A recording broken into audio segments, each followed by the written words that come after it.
From the Library of Congress in Washington, D.C.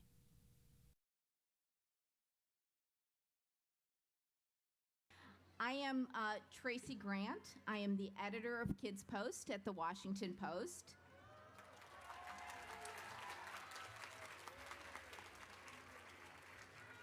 That always makes me feel so good. Thank you.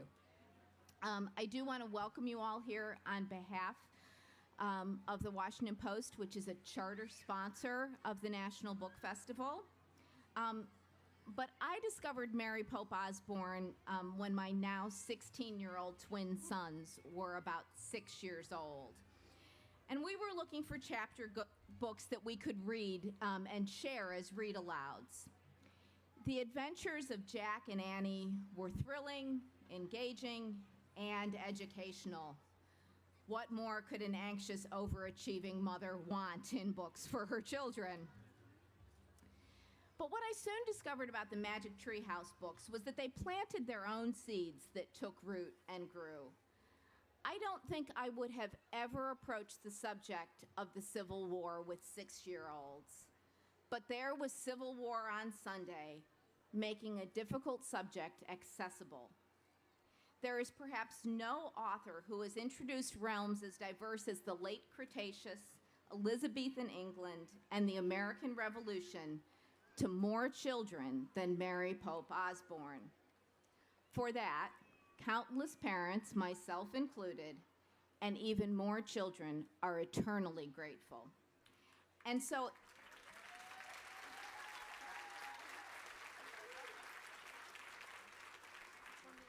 it is with great pleasure and gratitude that I introduce Mary Pope Osborne. Thank you.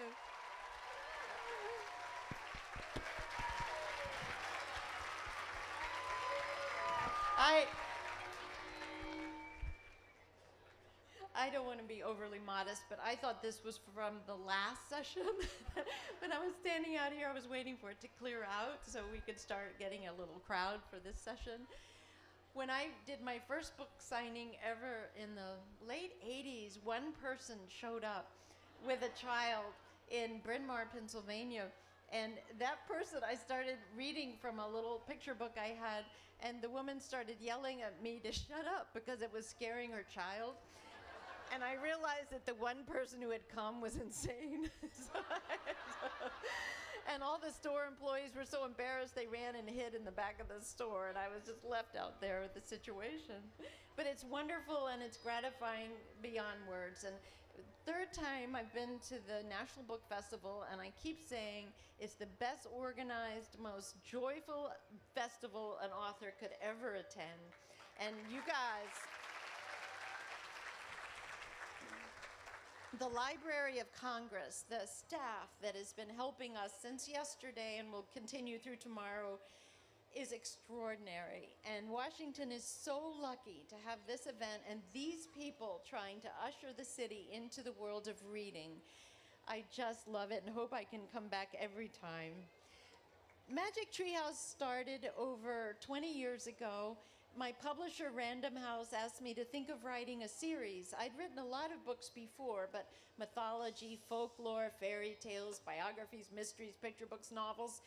And I kind of wanted to do time travel because Natalie and I, my sister, grew up on military bases all over, and I loved travel, and I'd done quite a bit of it on my own, and I wanted to go around the world in my head and learn new things. So first, I tried a magic artist studio. No, the first one was a magic cellar, and you went down into the cellar and you blew on magic whistles. And I wrote a whole book about that, and it was just awful. None of it made sense. Where was this cellar from? You know, who put the whistles there? So then I tried a magic museum, and you went into the museum, and there was a crazy lady running the museum, and anything you touched, she'd put a spell on it, and you'd go back to the time of the artifact. That one didn't work either. Then I tried a magic artist studio, and you went into the woods and found the artist studio, and there were these fabulous murals, and you could step into the different murals and go back in time. The truth is, I wrote 7 different drafts of a time travel book. None of them worked. I truly had decided to give it up and go back to the writing I was doing elsewhere. And then my husband and I, we lived in New York City, but we had a little cabin in Pennsylvania. And we took a walk one day, and there was an old tree house, and it was all falling down. And both of us said, boy, I wish I'd had a tree house when I was little. We loved trees in my family. We always chose our favorite trees everywhere we moved. And suddenly, I don't know which one of us said it, my husband or I, what about a magic tree house? And we went home that night and talked about it till midnight, and we're coming up with really complicated ways the treehouse worked and why it worked.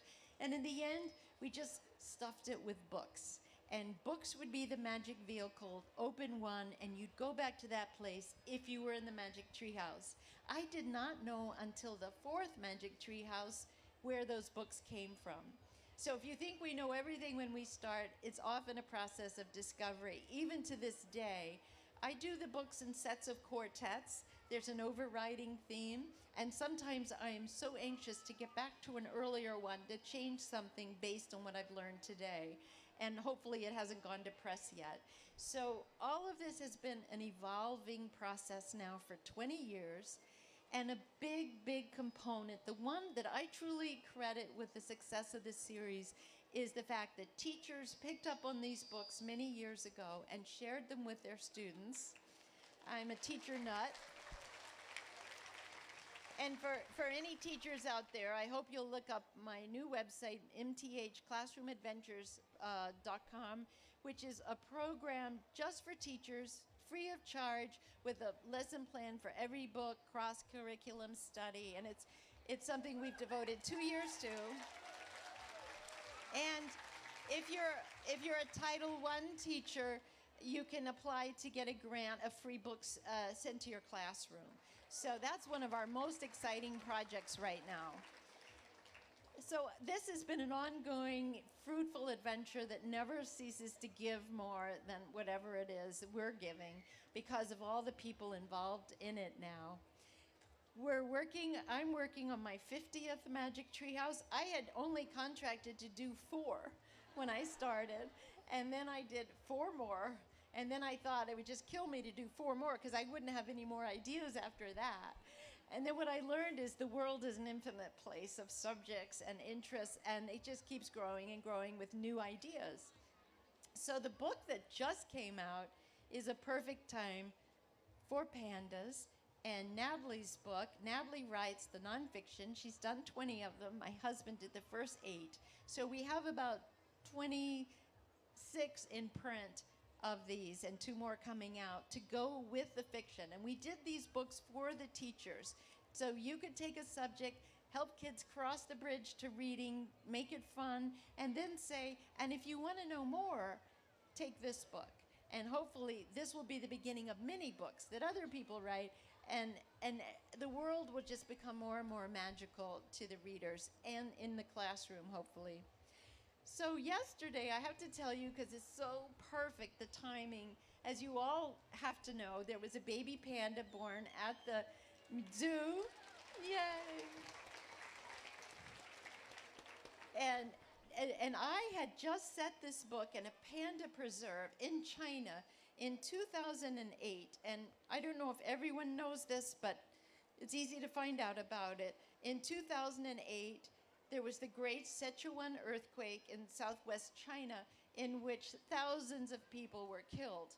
But along with the destruction of habitat for people, there was a terrible destruction of a panda habitat. There was a wonderful panda reserve in this area where they were breeding pandas. They had incubators with baby pandas, and they had a kindergarten of pandas, all these 1- and 2-year-olds playing on slides and swings, and the pictures are wonderful. And then the grown-up pandas. And they were working night and day to keep these pandas protected from the destruction of the bamboo forest all around them.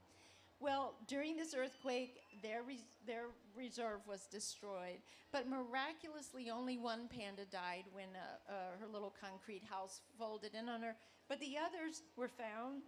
A lot of them escaped the confines, and you had babies and big ones being picked up by these wonderful workers who then got them to other places in China, and today they're rebuilding that site in another location.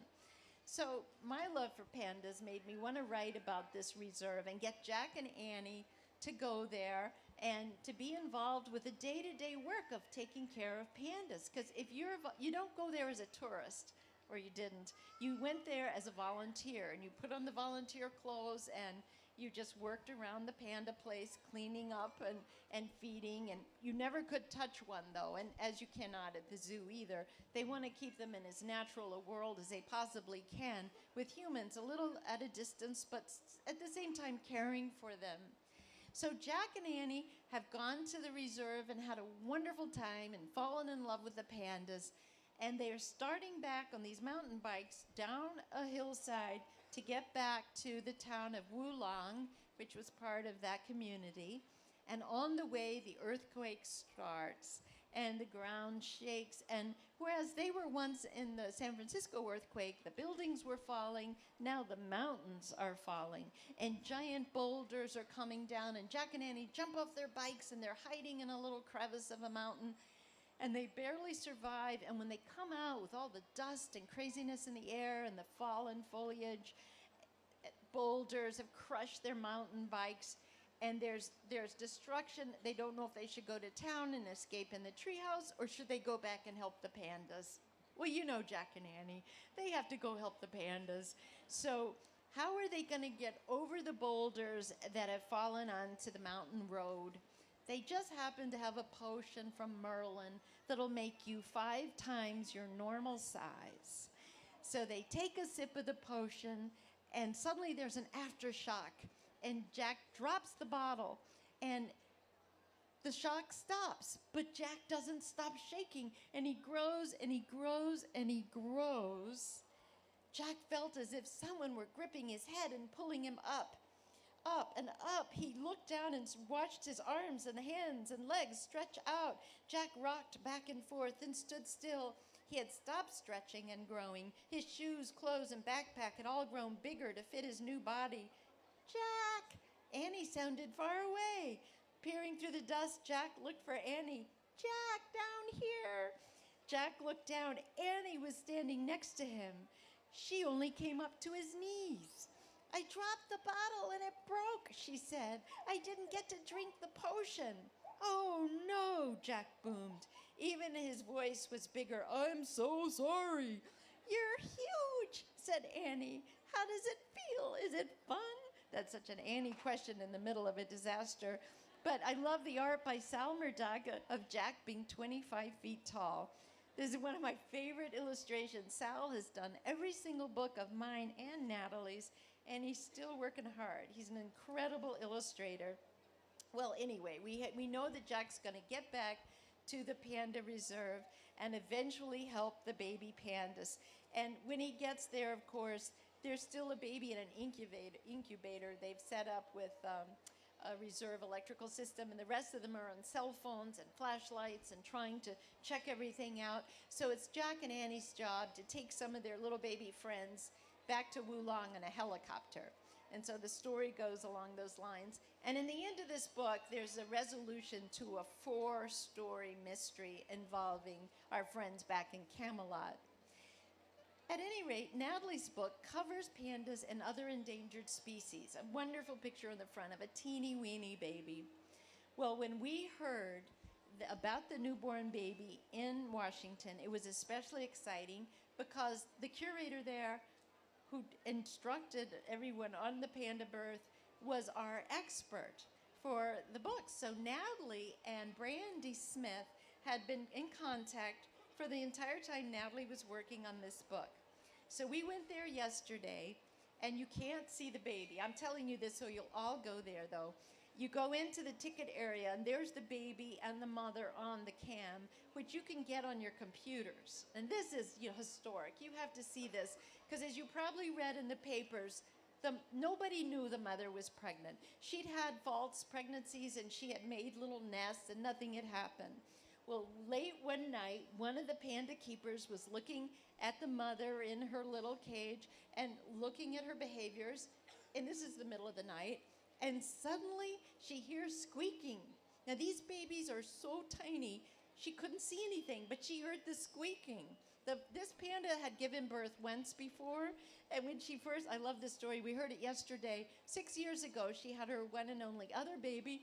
When she had the baby, she didn't know what it was, and she was real shocked, and she picked it up and looked at it, and then the next thing you know, they're good mothers, and she's an especially good mother. She embraced this tiny, tiny baby. And so they heard the squeaking, and the whole zoo started calling each other. She called someone, they called someone, they called someone. By 3:30 in the morning, there were 13 news networks outside the Washington Zoo, because we want to keep the story alive to help protect the pandas and all these animals. And now they watch it on a camera. No one will go in and bother the mother. Yesterday was a big day. She had not had a drink of water in 5 days. With her last baby, she drank some water on the 5th day. So they're all holding their breath, hoping she'd come out to drink some water. She's not eaten a thing. She could go up to a month not eating. And the baby's being nursed, so it doesn't need anything. The funny thing is, when she had the baby, there was this ball, like a tether ball, in her cage. And of course they don't want it there, because anything could crush the baby, and they have to keep it there. So they're going to wait and see when she's ready to step out for a little water, and then they'll take the time every day, step out for a little food, and the first time she's out of the cage for maybe 15 minutes, they'll rush in, grab the ball, and check the baby out, and then rush back out. So she hopefully won't even know they've been in there. So the whole place is, in this dramatic position right now, and you can see on the camera the same thing they're watching. And so we caught a little sight of the baby's head, just for a second, right up here under the mother's chin. But I wanted Natalie to read the 2 pages that kind of give you kids more information on baby pandas, because we had learned this, and it helped our visit yesterday so much. Well, I'm sure all of you know this, but a baby panda is about the size of a stick of butter. It has no hair, and it can't regulate its body temperature, so the mother has to hold it very tightly all the time, so the warmth of her body keeps it alive. And the babies are very, very weak. They can't move by themselves. They're pink, and they're blind. And they have a little covering of white hair. In a little over a week, dark patches appear on their skin where the fur will be black. Because a cub doesn't have much fur, it depends on its mother for warmth. For a few weeks, the baby never leaves the mother's body. Panda mothers do a good job of feeding and cleaning their helpless babies. And I'm sure all of you know, too, that a panda mother has to be especially careful not to fall asleep and roll over on this little tiny animal that they're holding on to. So Mary and I had a wonderful time yesterday at the National Zoo. You guys are enormously lucky that you can avail yourself of this incredible place. And I just want to put in a plug for them as well as for endangered species and pandas. Now, I want to add just one little thing that I haven't discussed with Mary, and that's many people ask me what Mary is really like. I'm her older sister by about 6 years, but somehow the status has changed. She's been at this a lot longer than I am, and I listen very carefully to everything she says. The only thing I can say about Mary that would be out of the picture that you have of her as a warm, smart, loving, incredible person is that she can't control her dogs. She has 3 of the worst dogs, the naughtiest dogs in Litchfield County. And in one America. time they're in America, and they're Norfolk Terriers and a little poodle mix, and they're actually smarter than Mary. I hate to tell you, but one time when they were very, very little and Mary was out for the evening, they disemboweled a couch. And Mary came back to find it, and she was so amused that she put police tape, "Do not cross the barrier," and took lots of pictures of them. She's fairly hopeless as far as her dogs go, but everything else that you think about her is absolutely true. And if I don't give the microphone back to her in a few minutes, I'm probably in trouble. My dogs, I have to say this about my dogs. Thank you, Natalie. The reason my dogs are so bad, mothers take heed, is that I laugh so hard at all their badness. It's so terrible. When they did that total destruction of my office, I did. I put tape all around it, and I put a sign, police zone, so when my husband came home, he could just enjoy the frolic of this torn up room. But they do keep me laughing, and one of my secrets of writing that I want to share also with would-be children's writers or children who write is that I take lots of breaks all day long. It seems like I work all the time. Wrong. I work in 5 and 10 minute spurts, and that sort of replenishes my mind, and I run into a problem with Jack and Annie, and I just take a break and I play with the dogs or make a cup of tea. But the dogs are a great diversion. You've got to keep it fun. I don't believe in writer's block, and I think that if people get too pressured about creating with language, they're stuck. You've got to make it more lighthearted. You've got to enjoy it. You can write about serious things, guys, but you have to know that it's fun. It's make-believe. You're using your imagination. And you rewrite, and you rewrite, and you rewrite, and it gets better, hopefully, every time. Right now, I'm working on a new Magic Treehouse. Natalie's working on a new fact tracker book. And I would like the kids in the audience to raise their hands and be very honest, because I get my best information from children. I do a little market research every time I step on a stage, and it really, really matters. How many, well, put your hands down, and then I'll ask the question. How many kids, and this is so important for me to know, believe it, have ever heard of a person named Houdini? Okay. Well, that's helpful, because it's not every kid. So I'm going to have to explain more than I might have thought about who Houdini was. Houdini was a famous magician and escape artist, and Jack and Annie, in my new book that I'm working on right now, I've got to get back and finish it up, are helping Houdini put on a magic show in Coney Island, New York in the early part of the 1900s, and they're going to do their own magic. And Natalie's book, her research guidebook, is going to be 50 magic tricks that kids can do themselves. So we're excited about that book. She's been working very hard and making everyone crazy doing magic tricks, and nobody wants to watch or, pay attention, but she does her research. So we're working on those books. We just finished another book that's not out yet, another pair of books. I decided in this quartet to explore greatness. Who is great and why? What is greatness? Merlin wants to know.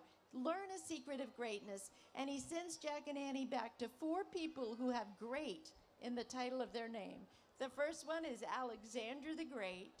And they're going to go back and train his horse, Bucephalus, because their magic is for 1 hour, they can be great, Jack and Annie, at anything they want for 1 hour. And then it's going to end. So they choose to become great horse trainers and train this incredible horse. And Natalie's book is going to be on horse heroes, the history of horses, and hopefully educate everyone about how astonishing those animals are. After that, we have Houdini, and after that, we have you vote on 4 ideas that I'm thinking about. Now, all the kids, I actually would like parents to vote too, because you're stuck with these books often, sharing them with your kids. I have 4 ideas, and you can only vote 1 time. I'll say all 4 ideas first, and this vote will probably determine what I write about. I'm thinking of writing, I need another great. I'm thinking of writing about Catherine the Great in Russia.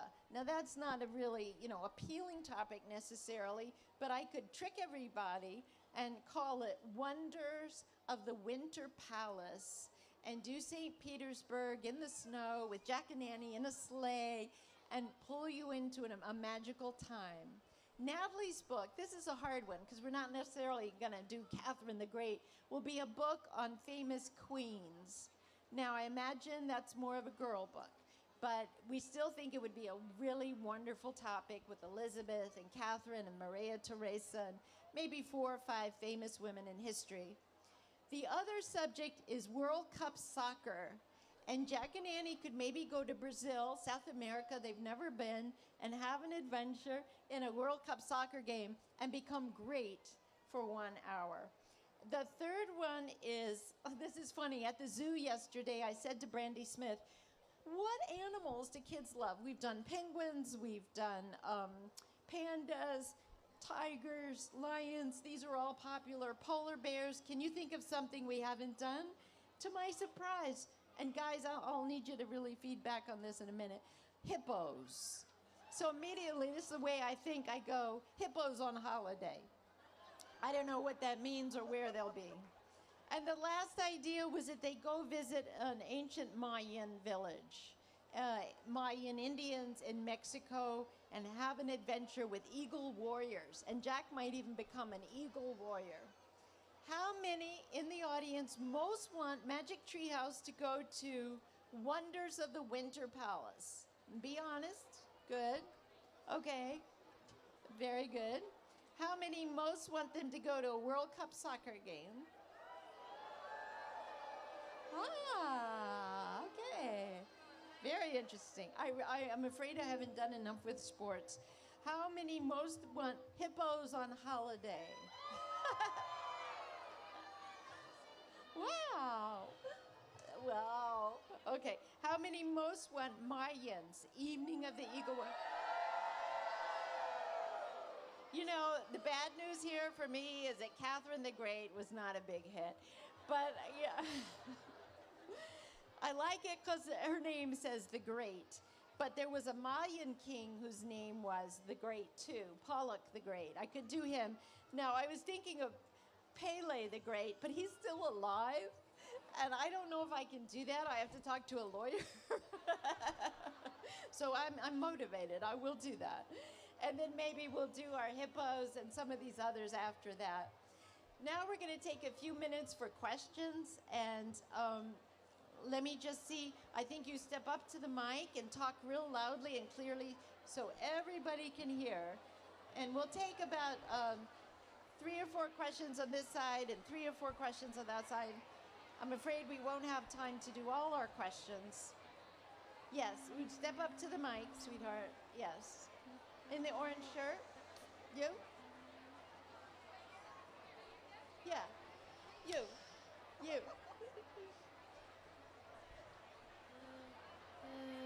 How many Jack and Annie books have you written? Well, I've written 28 of the first Jack and Annie books, and then I've written another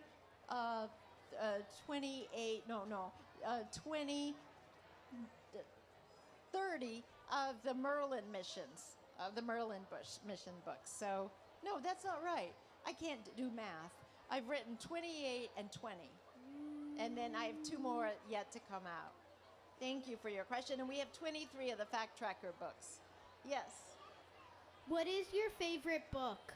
Well, I happen to have a soft spot for stage fright on a summer night because I love going to the Globe Theater in England and studying Shakespeare there and getting Jack and Annie on stage because I love theater. And we're writing now a number of Magic Treehouse plays for kids to do. So that's a big fun topic for us and always has been for my husband and myself. Another question. Have you ever thought of doing Mount St. Helens? Mount St. Helens. No, that's a lovely idea. I did do Vacation Under the Volcano. If you love volcanoes, you can go to Pompeii. But it would be really cool to have one, in America. I'll have to think about that. Somebody over here? What gave you the idea for the Merlin missions and for the Magic Treehouse itself, pretty much? Well, I wanted to do books that were twice as long as the first 28 and were a little more difficult. So if you started the first ones in 1st and 2nd grade, you could move on 3rd grade and 4th and maybe enjoy a much longer story with more information. So I decided to call those the Merlin missions. Thanks. Thank you.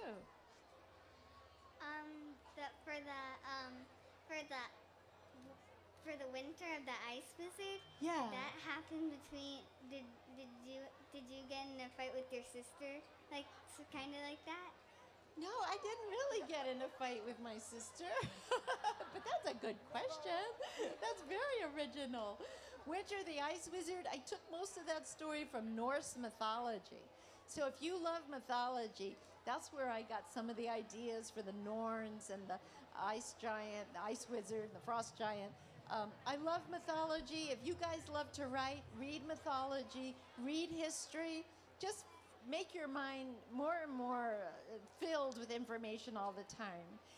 I think pretty soon we're going to have to close. I'm going to take, if you guys have questions that I don't get to, if you come to the book signing, maybe you can quickly ask me in line so we don't hold up too long here. Because I'm starting to run out of time, and there's just a couple of more things I want to say. Yes? When did you write your first book? I wrote my very first book in my whole life in 1980, which is 32 years ago. Have I done the math right? And then I wrote my first Magic Treehouse book 20 years ago. And we're having our 20th anniversary this year. Yes?